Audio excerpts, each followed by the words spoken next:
there hasn't been an innovation in the addiction treatment industry for many, many years. So we're seeking to change that paradigm and to provide hope for people who are stuck in the cycle of addiction.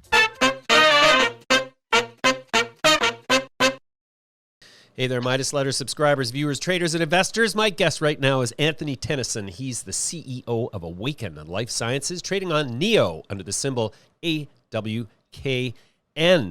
Anthony, welcome.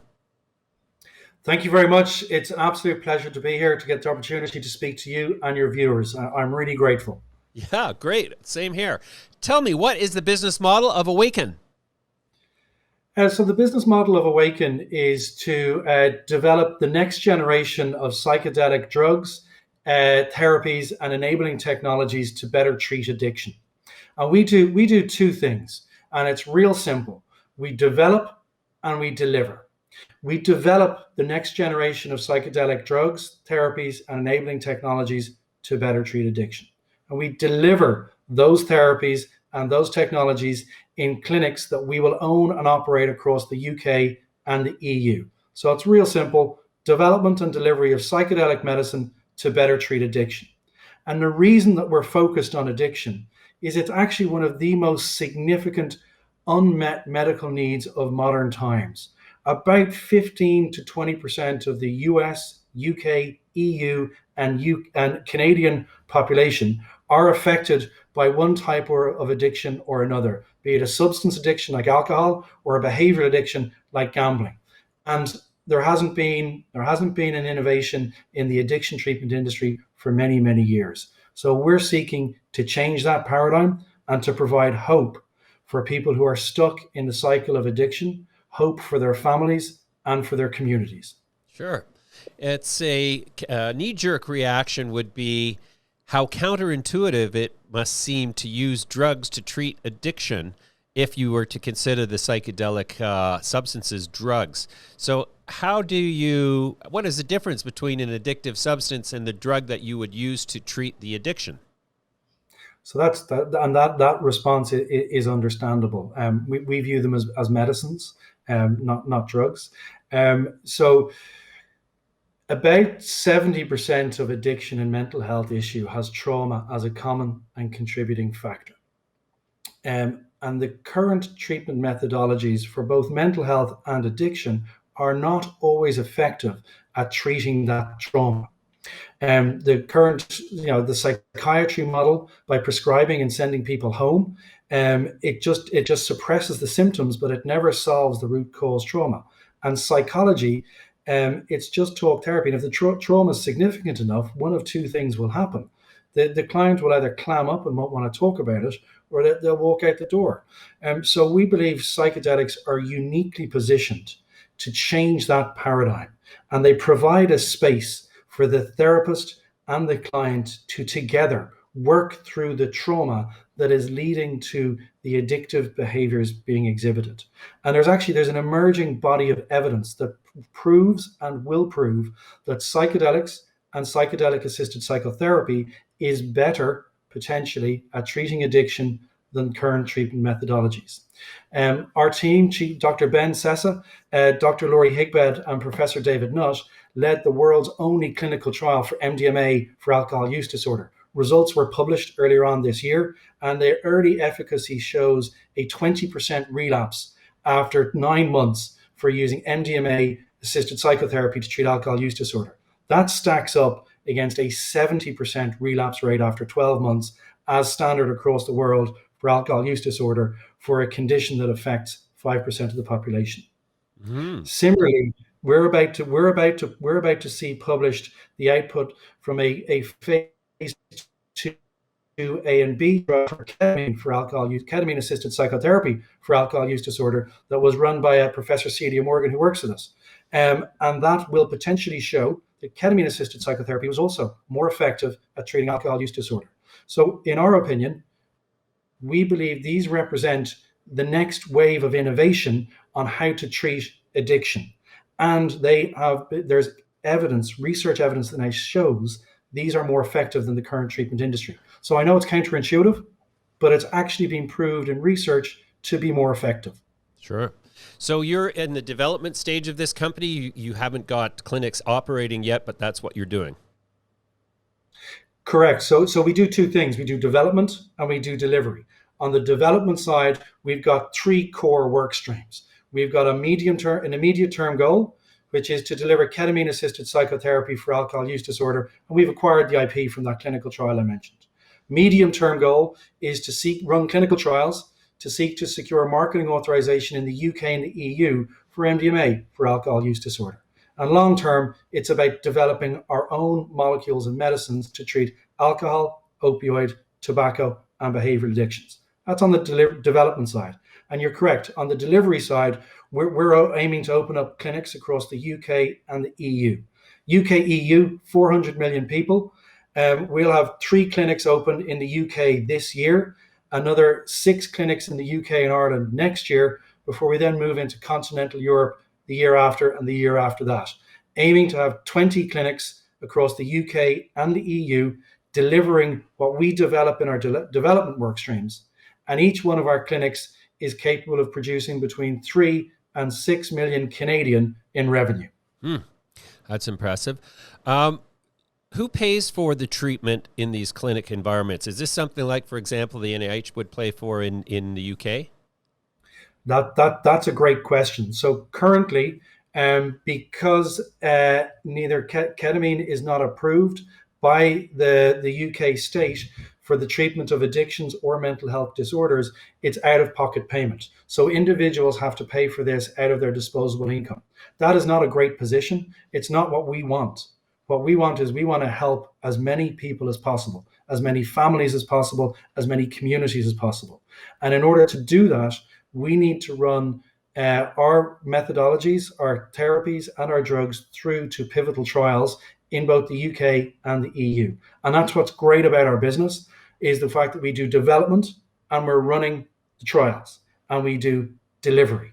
And so that's why we're running our research programs, including clinical trials, in order that we can get state support for what we want to do.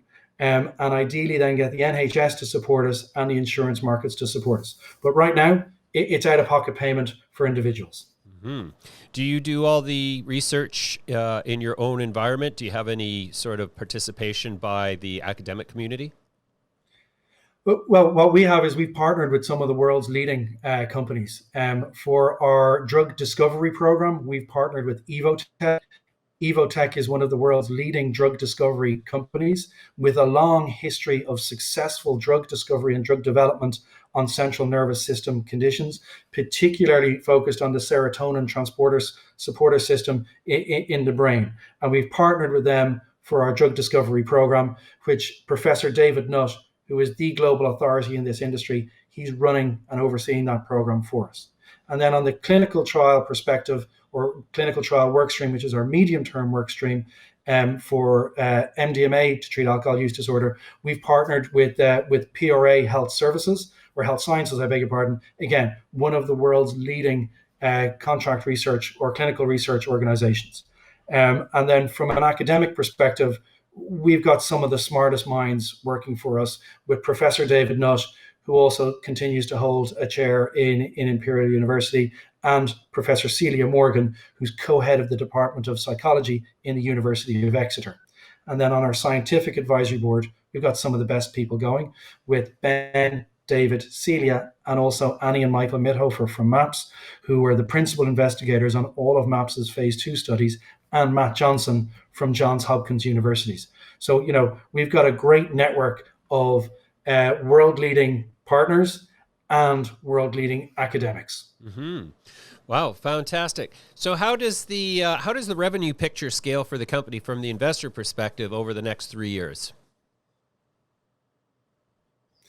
Yeah, so look, it's a bit of a, it's early stages for us to be committing to revenue numbers, but each clinic that we own and operate will generate between 3 and 6 million Canadian top line. So we've got 3 clinics going to open this year. We're not going to get a full year worth of run rate on them because it's opening in Q4. But by next year, we would aim to be producing, over 10 million Canadian in revenue. Wow, that's substantial for a development stage company. When did you get started, and who are the earliest investors in this idea? That's a great question. So we got started on this company last year, early last year. Myself and the two other co-founders, John Held and George Scorsese. And then we brought Dr. Ben Sessa in as a co-founder and as our chief medical officer. And Ben brought with him a very, very experienced team. So although we only established the company last year, through the team that we've brought in, both on an advisory basis and an employee basis, we've actually got a very, very long history going back many, many years. And some of the lead investors, well, look, we've got high net worth individuals who came in with us on an early stage basis, and then we've got some of the leading psychedelic investment firms who came in our latter rounds, including amongst others Palo Santo, JLS, etc. And we've been really, really exceptionally well supported by our advisors in Canaccord, 8 Capital, and Stifel, who helped us through the last round, the current round. Mm-hmm. Okay, fantastic. I'm curious, Anthony, does the regulatory environment in Europe and the UK, is it more or less on equal footing with what's happening in the United States and Canada? Are they sort of the same, or is one way ahead of the other in certain areas? What's sort of is it the same thing or is it different? Hello, that's another great question. These are really good questions. Thank you very much. The regulatory environment, so we're particularly interested in MDMA and ketamine. They're our preferred compounds, in addition to what we're looking to develop ourselves. Mm-hmm. And the regulatory environment for MDMA is the same in the UK and the EU as it is in most of the rest of the world. MDMA is a Schedule 1 compound. Where a ketamine, it's a Schedule 2 compound in the UK, and it's between Schedule 2 and Schedule 3 across the EU. And so what that means for us is it means we can deliver ketamine-assisted psychotherapy as soon as we open our clinics, because each one of our clinics is led by a consultant-level psychiatrist. And in the UK and the EU, senior experienced doctors are permitted to prescribe ketamine off-label. Mm-hmm. So is the treatment of mental disorders like alcohol addiction going to be the exclusive purview of mental health professionals, doctors of psychiatry, etc.? So certainly from our perspective, we view the delivery side of our business as being a medical practice. Right. And each one of our clinics is led by a consultant level psychiatrist. People who come in to our service, we'll be providing our medical leaders in each clinic will be conducting a triage session with them to confirm that what we are providing is a good fit for them. And one of the key assessments that they will make is, have these individuals or have these potential clients tried other treatments before? So are they treatment resistant? So it's very important for us. We're not an elective service. We're not a wellness retreat. And I'm not criticizing people that are, but for us, it's a medical service that we're providing, delivered by medical practitioners, psychiatrists, and psychologists. Mm-hmm. All right, Anthony. Well, that's great. It's a really fascinating story. We're going to follow with interest. We'll come back to you soon to see how you're making out. I really appreciate your time. Thanks for joining us today. Thank you very much for having me. It's been an absolute pleasure. Thank you. You bet. Same for me. Bye for now.